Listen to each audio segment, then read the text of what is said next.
Olá, caros ouvintes do podcast da Emergência. Como você deve ter visto no título deste episódio, hoje o assunto é TEP, tromboembolismo pulmonar. E conosco, para nos ajudar nesta empreitada e combater o TEP, teremos o Dr. Samer. Como vai, Samer? Fala, grande Adriel, beleza, cara? Bicho, tudo bem. Muito bacana estar podendo participar aí dessa produção de conteúdo do teu podcast. Bom, é isso, meu nome é Samer, sou médico emergencista, recentemente terminei a residência aqui em Fortaleza, no Ceará. E, bacana falar de emergência, bacana falar de TEP. Valeu pelo convite aí.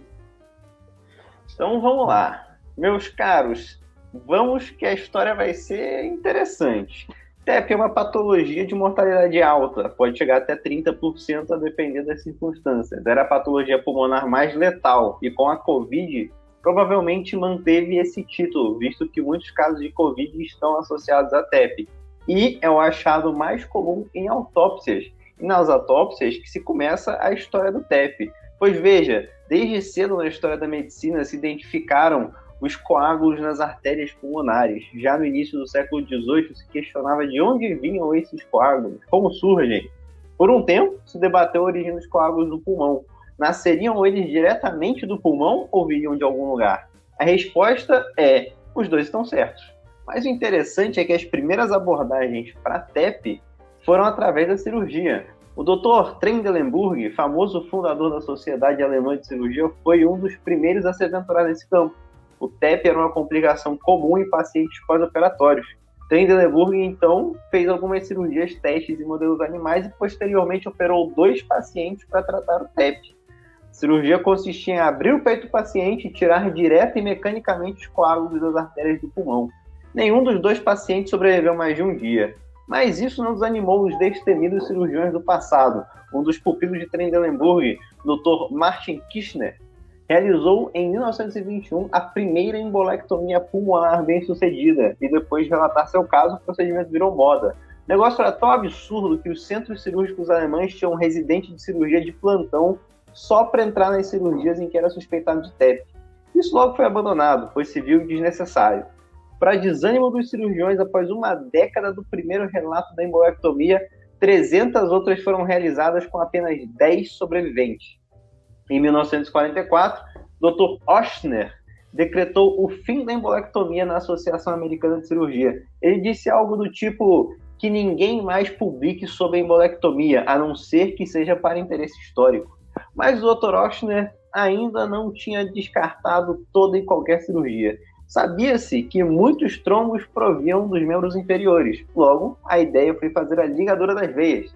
Em 1934, o Dr. Humans realizou a primeira ligadura venosa profilática, fazendo a ligadura da veia femoral para impedir a progressão de êmbolos provenientes da perna. Em alguns casos, era realizada uma cirurgia considerada salvadora de vida, a ligadura da veia cava inferior, em pacientes com alta carga trombótica. Obviamente que se você fechar uma das veias mais importantes do corpo, responsável por 70% de todo o retorno venoso para o átrio direito, de uma hora para outra, os efeitos colaterais vão ser imensos. E daí, uma cirurgia alternativa foi criada, a ligadura parcial da veia cava inferior. Enfim, por muito tempo ao longo do século passado, a cirurgia foi o tratamento chefe do TEP. Mas o Dr. Oechsner não advocava somente pela cirurgia, ele também trouxe conceitos importantes que usamos até hoje, como as botas compressivas pneumáticas, a deambulação precoce e a anticoagulação. Isso mesmo, a anticoagulação. Correndo em paralelo com toda essa história cirúrgica, os anticoagulantes estavam em desenvolvimento. Hoje, eles são os tratamentos de escolha e a cirurgia de embolectomia ainda é feita de forma bem diferente e principalmente quando a trombólise química e a anticoagulação falham. Bem, foi muita história até aqui, Samer. Vamos para a teoria. Me diz aí, estou eu lá no pronto-socorro, na minha emergência, chega um paciente com a suspeita de TEP. O que são as queixas comuns desse paciente aí? O que o paciente vem trazendo que eu olho? Pode ser TEP esse cara aí. Cara, antes de responder a tua pergunta, eu vou só fazer um comentário sobre a abordagem histórica do conteúdo aí, cara. Eu não sabia que tinha tanta história por trás do TEP.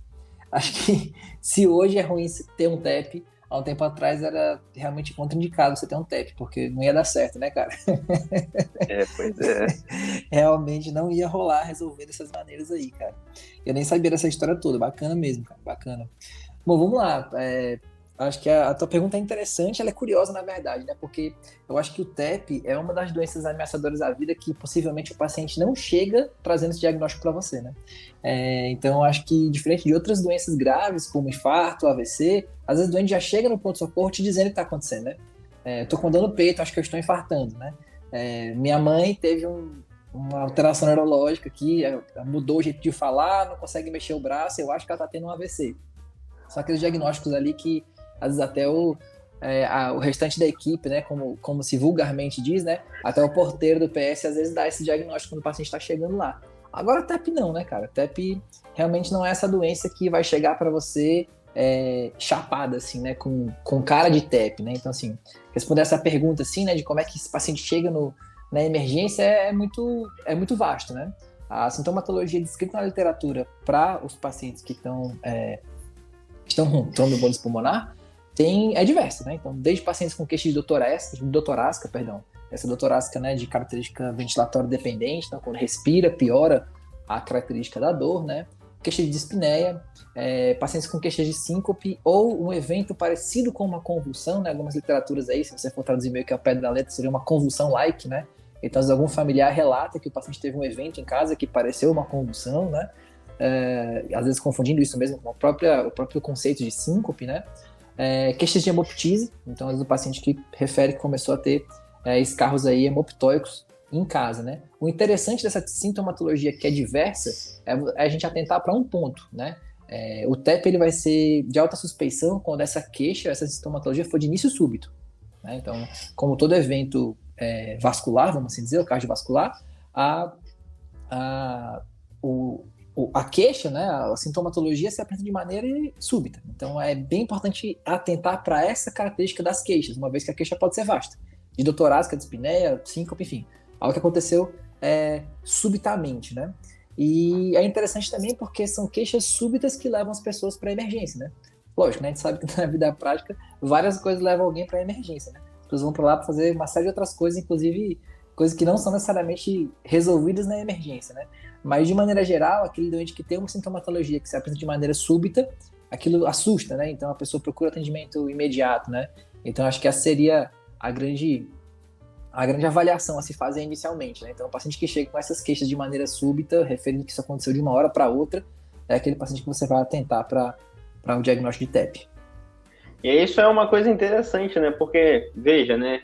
Você falou de dor torácica. Dor torácica pode ser várias coisas, né? Infarto, síndrome aórtica aguda, aquela famosa entidade que quase nunca ninguém viu, a rótula esofágica, o TEP mesmo, né?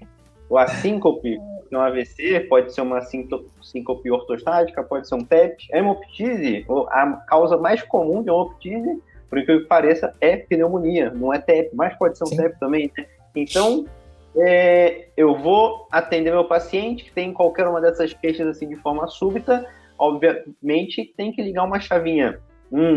Pode ser TEP. E aí, Samer, o que é que eu vou trazer na minha anamnese? O que é importante eu pensar e perguntar ativamente para o meu paciente para melhorar aí minha probabilidade ou não desse paciente ter um TEP? Cara, essa pergunta me fez lembrar de um professor meu da graduação, o Dr. Clauber. Ele dizia pra gente nas aulas que ele é cardiologista, dizia sempre nas aulas assim, só dá o diagnóstico de TEP quem pensa em TEP, né? Então, realmente, para você ter algo que vai fazer você confirmar a sua suspeição diagnóstica, você tem que meio que dar uma vasculhada por isso, né? Desconfiar disso e dar uma procurada mesmo, né? Os dados, assim, realmente, de literatura sobre coisas que você vai encontrar na anamnese que vão lhe ajudar a bater o martelo pro TEP não são muito animadoras, não, né? Dando uma revisada aí para conversar hoje sobre TEP, busquei algumas referências de medicina de emergência e Rosens, por exemplo, que é uma referência acho que mundial aí para medicina de emergência, refere que até 50% dos pacientes que têm diagnóstico de TEP no departamento de emergência não tem fatores de risco conhecidos para tromboembolismo venoso, por exemplo. Então, assim, dentro do departamento de emergência, né, os trabalhos feitos nesse espaço mostram que metade dos doentes não vão ter uma história assim tão rica, né? Então, talvez não seja muito animador ir atrás de uma história para lhe ajudar a bater esse martelo, mas sim, tem alguns fatores, né, que vão te ajudar a aumentar né, dar mais força para a tua suspeição diagnóstica, né? Então, assim, quando a gente pensa naqueles fatores que a gente aprende desde da graduação e que estão aí nos livros texto, né? Histórias anteriores, por exemplo, né? De pessoas que ela mesma já teve um evento anterior de tromboembolismo venoso na vida, por exemplo, né? Isso é uma coisa que faz parte, né, desses critérios de investigação, vamos assim dizer, e que tem uma boa suspeição, né? Aumenta a sua força de associação com o diagnóstico de TEP na emergência. Pacientes com história de trombofilia hereditária, né? Pacientes com história de câncer em tratamento, também são dois fatores, né, que você vai pesquisar na anamnese que vão aumentar bastante a tua força de associação com o diagnóstico.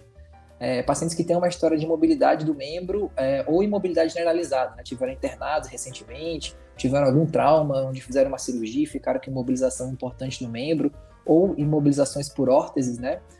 Ortopédicas também são elementos da anamnese que vão te aumentar bastante a força de associação com o diagnóstico de TEP. Pacientes que fazem uso de estrogênio, então mulheres aí com uso de anticoagulação, anticoagulação não, perdão, uso de métodos, né, contraceptivos, medicamentosos, né, hormonais, com uso de estrogênio, também vão ser um fator da história que vai te ajudar a aumentar uma força de associação com o diagnóstico de TEP. Mas tem outras coisas que comumente a gente ouve falar, né, sobre essa anamnese que tem pouca ou mínima associação, né? Por exemplo, a literatura mostra que história de viagem recente tem mínima associação com eventos de TEP em pacientes que apresentam-se no departamento de emergência. Assim como o tabagismo, por incrível que pareça, né, a gente sabe que, de maneira geral, o tabagismo está associado com alterações nos eventos de coagulação, mas para o TEP, em pacientes que se apresentaram no departamento de emergência, foi uma associação quase insignificante na estatística, né, de alguns trabalhos, né? História de gravidez e pós-parto também faz parte dessa anamnese geral aí, mas também tem mínima associação com pacientes que apresentaram-se com TEP no departamento de emergência. Então, assim, acho que de maneira geral aí, para ficar de forma resumida, claro, a gente não tem que decorar esses elementos da anamnese, a gente pode ter essas tabelas para poder consultar numa suspeição diagnóstica durante uma consulta. Mas, de maneira geral, história familiar de trombofilia hereditária, história de câncer ativo em tratamento, imobilidade de um membro ou generalizada, traumas ou cirurgias recentes com necessidade de internação, são fatores, e o de estrogênio, são fatores aí de grande importância na anamnese. Os demais aí parece que não são tão animadores, não, para te ajudar no diagnóstico. Muito bom, muito bom. E aí, diz então, eu tô lá no pronto-socorro, chegou um paciente com dor torácica e dispneia na minha sala de emergência. Obviamente, pela dor torácica, eu já vou fazer um ECG, um eletrocardiograma. O que pode me levar a pensar em TEP no meu ECG? Cara, ECG no TEP também é outra coisa um pouco desanimadora. Assim como 50% dos pacientes que chegam lá na emergência e que não vão ter uma história muito positiva, cara, o achado mais importante, assim, o mais relacionado com o TEP no ECG é a taquicardia sinusal. Você pode fazer um eletro e ver uma taquicardia sinusal e falar, pô, que excelente, né? Se eu fizer o eletro de outros 10 pacientes aqui no PS, vão ter outras 10 taquicardias sinusais, por outras causas quaisquer. Dor, ansiedade, desidratação, enfim, tem vários outros motivos para apresentar, né? Então, assim, o achado realmente que a literatura apresenta, né, com maior sensibilidade, né, para o maior correlação com o diagnóstico de TEP é a taquicardia sinusal, que não fala muita coisa para a gente, né? Existe um padrão eletrocardiográfico, né, que muita gente já ouviu falar quando estuda TEP, quando fala em TEP, que é o S1, Q3, T3, né? Presença de ondas S em D1, presenças de onda Q e ondas T invertidas em D3, né? Entretanto, é importante a gente saber que esse padrão ele não é patognomônico de TEP, né? Não quer dizer que pacientes com esse padrão eletrocardiográfico estão com TEP, isso é uma coisa importante a se dizer, né? A se mencionar. Na verdade, S1, Q3, T3 está relacionado com sobrecarga de câmara direita. Isso pode estar acontecendo de maneira aguda ou de maneira crônica. Por exemplo, pacientes com corpo pulmonar, onde o evento não ocorreu de maneira súbita e tem aumentos de câmara direita, podem ter esse mesmo padrão eletrocardiográfico, né? E outra coisa que desanima um pouco com relação ao padrão S1, Q3, T3 é que a ausência dele não exclui TEP. Então, assim, um padrão acho que mundialmente conhecido, né? Que se associa com o TEP, mas que na verdade também não é muito animador para você poder bater o seu martelo lá do diagnóstico e iniciar o seu tratamento, né? Tem outros achados eletrocardiográficos que a literatura refere com relação ao paciente que está com um evento de TEP, né? Que são as inversões de ondas T em V1 a V4 ou bloqueio de ramo direito novo, né? Então, assim, são associações também do eletrocardiograma que podem te ajudar a dar esse diagnóstico. Interessante que Tintinalli, que é um outro livro de texto aí de referência em medicina de emergência, traz uma tabela, um score, né, para te ajudar a mensurar com maior sensibilidade achados do eletro que são associados com o TEP, né? E ela cita duas coisas interessantes. A primeira, que os achados de eletrocardiográficos na avaliação do TEP estão mais relacionados com severidade, né, com a gravidade do evento, do que com o diagnóstico em si, né? Isso é importante a gente saber. Então, você pega um paciente com suspeita clínica importante para TEP, vê alterações importantes no eletro, mais do que reafirmar o seu diagnóstico, a certeza de que você está diante de um paciente que tem maior gravidade, tá? E nessa pontuação, mais uma vez, não é algo que a gente precisa decorar, mas quando a gente olha para essa tabela de alterações eletrocardiográficas, a gente vê que as inversões de ondas T em V1 a V4 pontuam mais do que o padrão S1, Q3, T3, por exemplo, né? Então, assim, você pegar um paciente com inversões de ondas T em V1 a V4, isso vai ser mais sensível, né, para você estar diante de um paciente com gravidade. E quanto mais profunda é essa inversão de onda T, mais pontua também o doente, ou seja, mais grave pode ser, ou pior pode ser o desfecho desse paciente com um quadro de TEP no departamento de emergência, onde a primeira abordagem é o eletro aí. Então, acho que sobre eletrocardiograma, cara, eu ficaria com a seguinte ideia. A suspeição de TEP com dor torácica, eu faço eletro para excluir síndrome coronariana aguda, ok. E uma vez que eu encontro na minha suspeição diagnóstica para TEP alterações no eletro, eu fico mais atento com gravidade do que com o diagnóstico em si. Acho que esse é o grande lance do eletro no paciente com TEP. Eu, quando trago história aqui, eu sempre pesquiso antes, né? Eu não invento a cabeça, mas essa que eu vou falar eu não pesquisei. Foi falado para mim por um professor, quando eu estava no começo da minha residência, de que essa história do S1Q3T3 começou com um estudo em 6 cadáveres, e que foram 6 autópsias que viram que o paciente tinha TEP no final, e depois foram rever os eletros e viram que o eletro tinha esse padrão. Mas como você bem falou, esses sinais são sinais de sobrecarga de câmaras direitas, né? E todo paciente que está em processo de morte, quando vai chegando na falência assim, final, você já tem estudos que mostram que todo o coração, quando ele está nesse processo final, ele sofre de uma sobrecarga de câmaras direitas, né? Então tem até um estudo interessante com eletros de pacientes em fim de vida que mostra todos esses pacientes desenvolvendo sinais eletrocardiográficos de S1Q3 ou de sobrecarga de câmara direita mesmo, conforme o caso vai ficando mais grave e mais irreversível.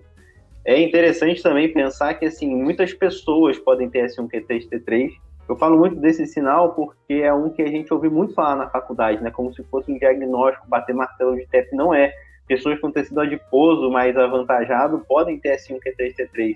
E também tem aquilo, né? Se você olhar, se você pegar todos os eletros que você começar a fazer a partir de agora, você consegue achar um S1 pequenininho ali, um Q3 pequenininho ali. A inversão de onda T em T3 é mais difícil dela aparecer por si só, mas o S1 Q3 tem amplitudes pequenas ali. Então, isso realmente não é uma coisa, apesar que a gente aprende muito na graduação, não é uma coisa que se traduz na realidade, na prática mesmo. Agora, agora a sacada eu acho que realmente é essa, né? Porque você pensa, se é um evento súbito, e subitamente meu paciente tem uma alteração eletrocardiográfica que fala a favor de sobrecarga de câmara direita, algo nessa hemodinâmica tá muito estranho, né? Então, assim, acho que o grande lance é você perceber que isso vai, na verdade, te falar sobre gravidade, né? Te falar sobre desfecho, né? Exatamente. Agora, Samer, vamos dizer que esse meu paciente com dor torácica e dispneia que chegou, fez eletro, não teve nada significativo para mim, estava taquicárdico lá, assim dizer, mas conversando com ele na anamnese, deu para pensar em TEP. Como que eu prossigo agora? Eu faço angiotomografia, eu peço dedímero para esse meu paciente, como é que eu vou fazer a minha escolha do caminho? Massa, pergunta boa. E a resposta é uma das respostas mais comuns no departamento de emergência. Depende, né? Então, eu acho que quando a gente fala em TEP, a gente vem logo na cabeça, né? Anjo-tombo e dedímero. Então, assim, a primeira coisa que a gente tem que pensar diante disso é que a realidade brasileira, a disponibilidade de anjo-tombo e de dedímero não é sempre tão simples assim, né? Nem todo PS, nem toda UPA, o local que você trabalha, vai ter o acesso rápido aí para anjo-tombo, e às vezes até o dedímero é um exame que você não consegue o resultado ali tão rapidamente, né? Então, assim, que momento eu vou escolher por uma ou outra estratégia diagnóstica, até para não perder tempo com o meu doente, ou não ficar ali comendo bola com ele no atendimento, tá? Então, assim, a ESC, né, a Sociedade Europeia de Cardiologia, 2020, lançou um guideline sobre tratamento do TEP. E ela coloca lá duas abordagens, dois fluxogramas de abordagem que eu achei bem interessante, né? Ela separa essa abordagem inicial em pacientes com estabilidade hemodinâmica ou instabilidade hemodinâmica. Então, a primeira coisa que você vai fazer, meu doente está com suspeita de TEP, ok, suspeição clínica importante para TEP. A estabilidade dele, ele tem ou não tem estabilidade hemodinâmica? Se o doente está estável hemodinamicamente, é para esses doentes em que o dedímero vai servir, tá? Então, assim, não adianta ficar perdendo tempo coletando dedímero para quem está instável. Não vai mudar muito a tua conduta lá. A gente vai ver isso aí mais à frente um pouquinho, tá? Então, assim, se o meu doente está estável, para esses doentes vale a pena eu pensar em dedímero, porque ele pode me ajudar a fazer o rollout, a realmente excluir o TEP, uma vez que a angio-TC pode ser que não esteja ali na sala ao lado, né? Pode ser que seja um exame que depende de uma transferência do paciente para um grande centro, algo do tipo assim. Então, paciente com estabilidade hemodinâmica, eu vou primeiro dar uma olhadinha em qual é a minha probabilidade diagnóstica, né? Você pode aplicar um daqueles critérios, né, de probabilidade, Wells, Genebra, enfim, e você vai ver qual é a pontuação que ele vai ter ali, né? Uma vez que ele pontue mais que 4, qualquer um desses dois critérios, você vai ter um paciente com alta probabilidade. Então, para os pacientes de alta probabilidade, eu vou ter que ter uma anjo TC para excluir o diagnóstico. Mas se o doente tem baixa probabilidade e está estável, para esse doente cabe o dedímero. Então, pacientes que pontuam menos que 4 nesses scores de probabilidade estão estáveis, eu solicito dedímero. O dedímero dando negativo, eu posso fazer rollout, né, para iniciar um tratamento para TEP ali, até mesmo sem fazer a anjo-TC. Agora, pacientes que estão estáveis hemodinamicamente, pontuam pouco nos meus scores de probabilidade de risco e tem dedímero positivo, aí esses eu vou continuar a investigação com anjo-TC. Então, assim, dedímero aí vai servir mais para você excluir aquele paciente estável do que realmente para dar diagnóstico e começar tratamento, tá? Os pacientes com alta probabilidade, aí sim, esses aí vão ter que fazer anjo-TC mesmo sem dedímero. Então, assim, também você vai poder economizar aí o tempo do dedímero para paciente que tem alta probabilidade mesmo estando estável hemodinamicamente, né? O outro lado da moeda é os doentes instáveis, né?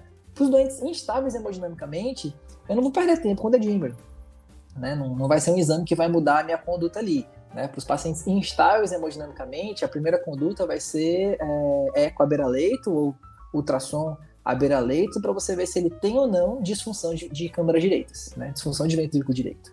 Então, o doente que está instável e que não tem disfunção de ventrículo direito, você vai automaticamente abrir para ele o fluxograma para as outras causas de choque. Porque assim, se ele tem TEP e está instável, é porque o ventrículo direito está acometido. Se ele tem um TEP e o ventrículo direito está ok, não é o TEP que está chocando ele, é outra coisa. Então você vai procurar outras coisas, né, na sua investigação diagnóstica.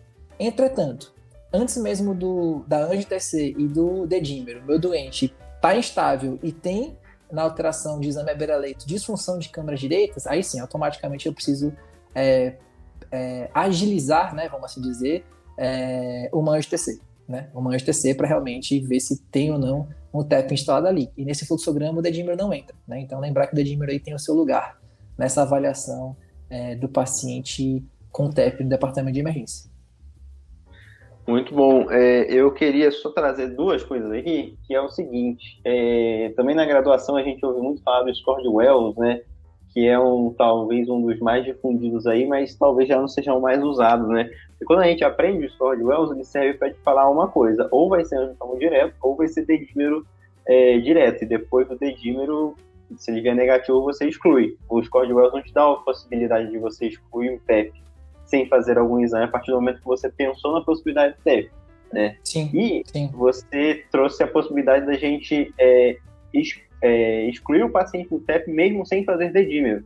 E aí que entra outros scores, né? Como, por exemplo, um dos mais recentes, que é o 4PEPS, 4PEPS, que ele foi formulado pensando em todos os outros scores que já haviam.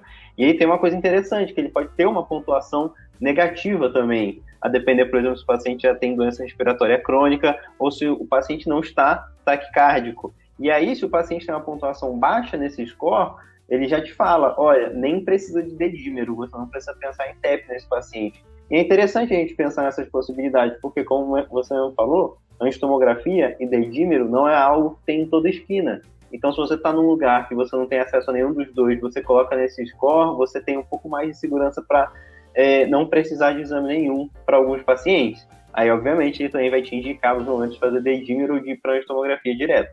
Agora, você comentou algo que era uma das últimas perguntas, eu já vou puxar para agora. Então, que história é essa aí de ultrassom à beira-leito? A gente vive num mundo, inclusive eu não sei se esse episódio aqui vai sair antes ou depois do episódio de ultrassom que já está gravado, mas vamos lá, né? A gente já vive num mundo que o ultrassom está entrando cada vez mais na beira do leito do paciente, ou seja, nas nossas salas de emergência.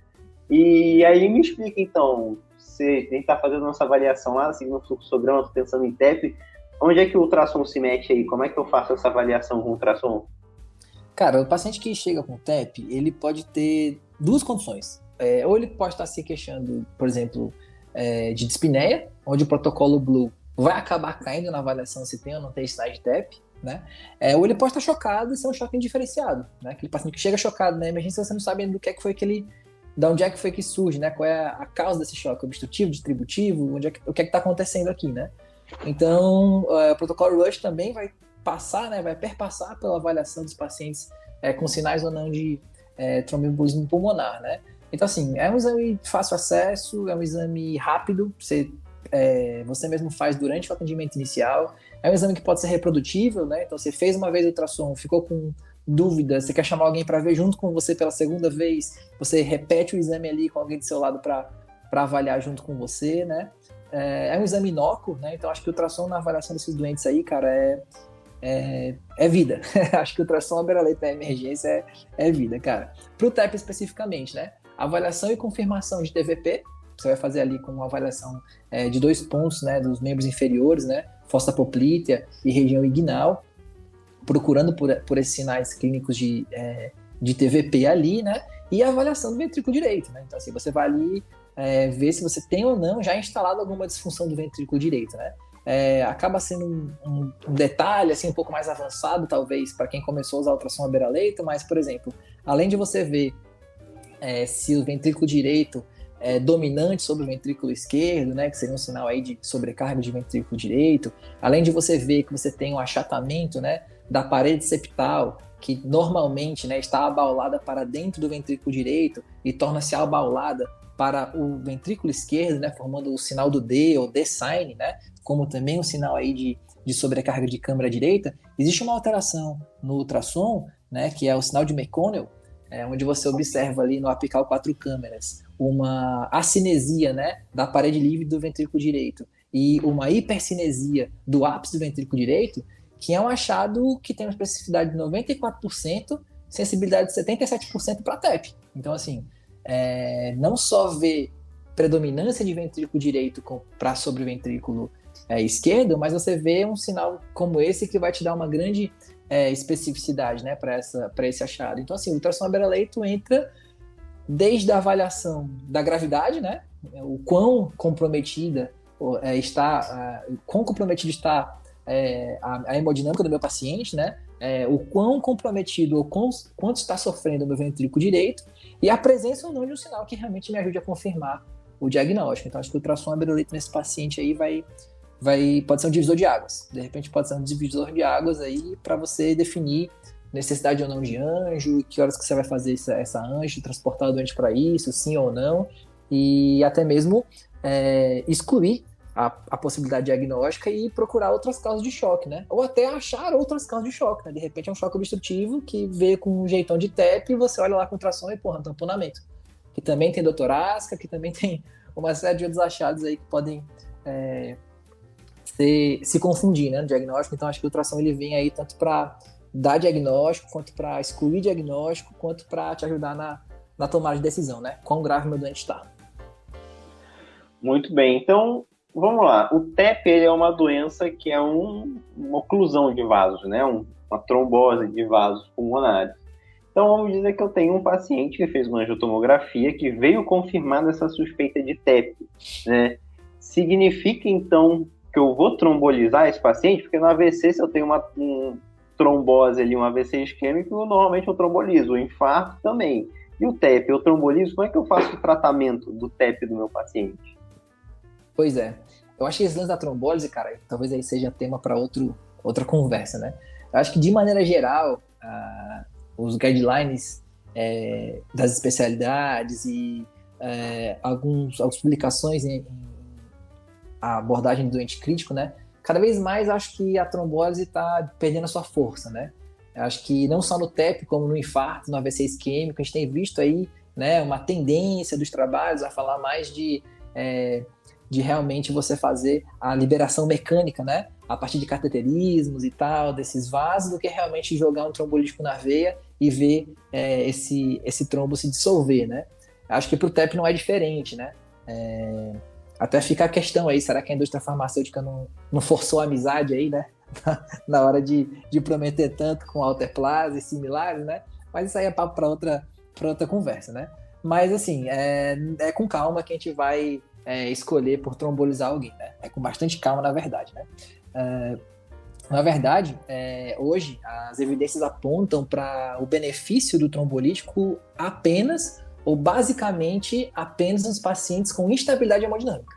Então, parece, né, a própria ESC, ela fica meio em cima do muro ali, no guideline que ela publicou recentemente, né, mas tende a orientar que o doente com instabilidade hemodinâmica, né, e alto risco, nessa tua avaliação inicial, é um paciente que está sujeito, né, a tratamento de reperfusão imediata, né? E aí a fibrinólise acaba sendo uma das opções de tratamento de reperfusão imediata. Mas para todas as outras situações, então moderado risco, paciente estável hemodinamicamente, para esses pacientes aí, parece que a trombólise, né, como primeira opção, acaba sendo desencorajada, vamos assim dizer, né? Mas, uma vez que a gente tocou nesse assunto, né, então, de você pegou um paciente com suspeito de TEP, estratificou o risco, mandou para a imagem, confirmou TEP lá na tua anjo TC, né, que vai ser o padrão ouro para esse diagnóstico aí, e você está com um doente instável, sim, uma das opções de tratamento seria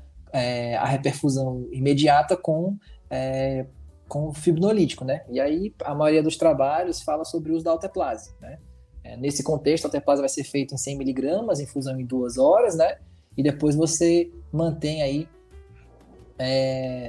uma dose de manutenção das outras drogas que vão fazer parte do tratamento, né, com heparina, enfim, outros anticoagulantes aí, né, mas também tem como relato de literatura a opção de você fazer o uso da fibrinólise com streptokinase, com uroquinase, né, também tem relatos do uso dessas medicações aí, doses que a gente não precisa decorar, acho que vale a pena dar uma checada depois na hora de usar essas drogas, até porque não é uma coisa que a gente está fazendo toda semana, né? Então ninguém precisa ter isso decorado, mas dar uma checada e saber que existem as 3 possibilidades de tratamento aí, quando a gente fala de tratamento trombolítico, né? Mas com certeza a alteplase disparada aí é a droga mais usada para essa abordagem do paciente com TEP. Se o doente está estável hemodinamicamente, então você não vai pensar em trombose, pelo menos não nesse momento, né? Você vai pensar em anticoagulação plena. Essa vai ser a tua opção de tratamento aí. Da onde é que vem, né, da onde é que vem essa ideia de você desencorajar, vamos assim dizer, o uso do fibrinolítico nos pacientes que não são graves, né, nos pacientes que não estão instáveis, né? É um trabalho publicado em New England, de 2014, né, chamado Pay to Trial. E ele fala sobre um estudo feito onde se comparou o uso da tenecteplase mais a heparina em pacientes com certa estabilidade, né, com TEP submaciço, né, que ele citou lá, então não é aquele tepão que deixou o cara, não é o TEP a cavaleira que deixou o cara chocado, é aquele TEP ali que deixou o doente mais ou menos ainda com uma certa margem aí de opção terapêutica, né, e comparou os doentes que fizeram uso de tenecteplase e heparina com pacientes que fizeram placebo e heparina, né? E para esses pacientes aí que tinham TEP submaciço, ou seja, uma certa estabilidade hemodinâmica, o benefício de controle, né, da evolução do TEP foi discreto, né? O próprio artigo fala isso, né? Foi um moderado benefício, mas com um elevado risco de sangramento, né? Então, a partir daí é que começou a se pensar se realmente vale a pena sair usando tenecteplase ou alteplase, enfim, em todo doente com TEP que aparece na tua frente, né? Então, acho que o que tem de referência hoje, né, com relação ao uso de trombólise no paciente com TEP é basicamente baseado na estabilidade, né? Outras publicações importantes seguem a mesma linha, né? Chest também publica da mesma maneira, né? Indicação de trombose em pacientes com instabilidade hemodinâmica. A American College of Emergency Physicians, né, o ICEP, orienta da mesma maneira. A ESC, eu já citei aqui, também se comporta assim. E a American Heart também orienta assim, né? Que a indicação seria para o TEP maciço, né? Essas mesmas entidades, quando se referem ao TEP submaciço, ou seja, aquele TEP não tão importante, um TEP segmentar, um paciente que tem estabilidade hemodinâmica, ficam em cima do muro, né? Só a CHEST que é categórico, quer dizer, para não fazer, né? Doente estável não faz fibrinolítico, ponto. A ICEP diz que as evidências para ele são insuficientes para definir fazer ou não fazer, né? A ESC diz que você escolhe, assim como a American Heart, diz que você escolhe, você vai selecionar os casos em que você acha coerente fazer o fibrinolítico e você vai selecionar os casos em que você acha que não é coerente fazer o fibrinolítico. Fica aí, joga na mão do plantonista, né? Então, acho que de maneira geral, para a gente ter até uma evidência de escolha de tratamento, fibrinólise só em doente instável. Bom, né? Acho que isso é importante ressaltar. Eu vou repetir o que você falou. A gente vai trombolizar os pacientes instáveis hemodinamicamente, e aí entra um caviazinho assim da questão, que é justamente o paciente está instável por conta do TEP ou é alguma outra coisa também, né? Porque aí senão a gente corre o risco de estar trombolizando um paciente, um TEP não instável, tipo, a estabilidade não é por esse TEP. Eu tenho certeza, na verdade, eu só trombolizei 2 TEPs na minha vida. Um foi com você, que foi um paciente que estava parado por um TEP, e o outro era um senhor idoso também, que eu fiz um ultrassom nele, era uma suspeita de TEP, eu fiz um ultrassom, ele tinha um trombo na veia cava inferior entrando no átrio direito, e estava totalmente instável, a gente trombolizou, e aí a gente viu ali, é interessante, dava para ver o trombo se desfazendo, com o ultrassom ali, só que ele não some totalmente, ele fica todo chuveirado, todo esburacado. Foi bem interessante, mas aí eu já acho que eu já diagnostiquei muito mais do que 2 TEPs, eu só trombolizei 2 TEPs. Então, o nosso tratamento principal do TEP vai ser anticoagular, se o paciente não estiver instável. Mas, vamos supor que meu paciente esteja apresentando uma piora clínica. Vamos supor, você já me explicou, né, que se meu paciente está instável, eu tenho que trombolizar. Mas vamos dizer, então, que meu paciente sofreu uma PCR antes de eu conseguir trombolizar ele. O paciente com TEP lá maciço, estava instável, eu ia trombolizar, e teve uma PCR. Além de eu seguir meu protocolo do ACLS, de PCR, começar a reanimação, as manobras, tem algo que eu posso fazer? Se eu trombolizar agora ele parado, adianta? Eu trombolizo do mesmo jeito que eu trombolizaria se ele não tivesse parado? Como é que funciona assim, esse meu paciente com TEP que parou? Pois é, cara, acho que isso até foi bacana tu citar, né? A gente teve aí durante o nosso R3 um estágio em comum, né, aqui em Fortaleza, e a gente pegou num serviço de referência de trauma um paciente com TEP, né? Tipo assim, não tinha nada a ver com trauma. Mas realmente, assim, foi até um paciente que a gente foi discutindo depois, qual seria o momento, né, de ter então trombolizado esse cara, né? Será que a gente devia ter trombolizado ele um pouco antes? Eu acho que a gente ficou... essa dúvida lá, os próprios guidelines deixam você em dúvida. Ele não era um cara instável inicialmente, né? Ele instabilizou um pouco depois e tal, e a gente ficou com aquela situação. Então, assim, acho que 2 coisas, né? Então, um doente que ele começa a instabilizar, né? Vamos dizer que ele não chegou parado, né? Então, ele começou, você deu o diagnóstico de TEP, a suspeição era grande para TEP, ele começou a instabilizar durante a tua avaliação, né? Então, nessa situação, a própria ESC se se posiciona. Ela fala assim, ó, você escolhe, né, mais uma vez, joga na mão do plantonista, você decide se vai fazer uso da fibrinólise ou não nesses pacientes que evoluem com instabilidade durante a sua reavaliação, né? Mas, para os pacientes que já estão parados ou que pararam a sua suspeição diagnóstica de TEP importante, ou você realmente confirmou o diagnóstico de TEP antes da PCR, né? A gente vai lembrar da CLS, e aí TEP está dentre um dos Hs e Ts, né? Dos ritmos não chocáveis. Mas na vida real, né? Até o próprio CLS deixa a gente em cima do muro com relação a isso, né? Ele cita como uma das possibilidades, fala sobre o tratamento por cima, mas não te ajuda a resolver isso, né? Quando você estiver lá trabalhando, né? E, na verdade, as outras entidades que também tratam do assunto ficam empurrando essa questão, né? Não tem ali uma evidência robusta para dizer como fazer, né? E qual realmente a indicação de fazer o uso da alteplase durante a PCR no paciente com suspeito ou TEP confirmado, né? Isso se dá porque os estudos são pequenos, né? Os estudos são unicêntricos, os estudos, enfim, não tem uma amostragem grande, né? Por exemplo, um dos maiores trabalhos que se cita quando fala sobre o uso da fibrinólise durante a PCR em paciente com suspeito de TEP ou TEP confirmado é um estudo de 2016 que descreveu 23 pacientes, né? Então, assim, o resultado foi animador. Ele pegou 23 pacientes que tiveram parada com o diagnóstico de TEP confirmado, né? Fez o uso do fibrinolítico numa dose relativamente mais baixa, né? Foram 50 miligramas em bolos durante 1 minuto, e dos 23, 22 tiveram retorno à circulação espontânea. E desses 23, 20 tiveram uma sobrevida por mais de 2 anos, né? No acompanhamento, no follow-up. Então, assim, mostrou um número até animador, né? Pô, o cara tá com TEP confirmado, parou, faz 50 miligramas de alteplase, talvez eu tenha um resultado legal. Mas foram 23 doentes, né? Então, assim, outra coisa que a literatura traz sobre isso, que fragiliza um pouco, né? Ou desanima um pouco a gente fazer o uso do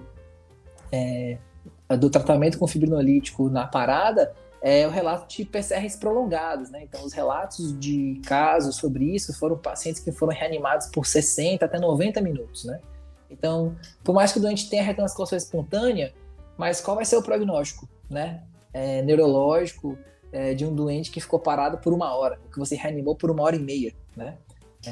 Inclusive, algumas literaturas sugerem que uma vez em que você decidiu por realizar o tratamento com a fibrinose durante a parada no paciente com TEP confirmado, você reanima ele por no mínimo 40 minutos, né? Chegando aí de 60 até 90 minutos em alguns outros relatos. Então, assim, eu não acho particularmente muito animador fazer esse tratamento durante a PCR. Eu só tive um caso, né? Grande estatística de um caso, que o desfecho não foi favorável. E isso é uma questão, né? Reanimar o cara por 1 hora, 1h30, qual vai ser o prognóstico neurológico após o retorno à circulação espontânea, né? Fica também essa questão aí, né? E é algo muito que você tem que pensar muito nos detalhes, né? Você vai reanimar pelo menos 40 minutos, 1 hora, se você for trombolizar durante a parada. Ok, só que a gente sabe que a ESP e a sistolia, né? A sistolia principalmente tem um dos piores prognósticos aí, né? Então, e o TEP normalmente vai causar uma PCR num ritmo não chocável, né? E aí você vai reanimar um ritmo não chocável por 40 minutos, 1 hora, que uma ESP evolui para uma sistolia, que é a via final das paradas e que o prognóstico já é péssimo, né?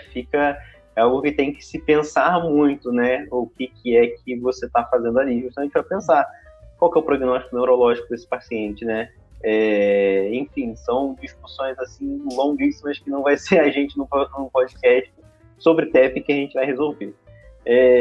Enfim, Samer, a gente chegou aqui ao final, as perguntas finais. Eu queria saber se você tem algum comentário final aí para fazer. Pô, cara, muito legal, muito bom o papo. Eu acho que, assim, de maneira geral, né, TEP no departamento de emergência tem que ter uma suspeição diagnóstica para isso. Você tem que procurar ativamente por esse diagnóstico para poder excluí-lo ou confirmá-lo, né? O doente com TEP não chega na emergência com diagnóstico escrito na testa, né? Assim como outras doenças que às vezes vêm com diagnóstico quase pronto ali, né?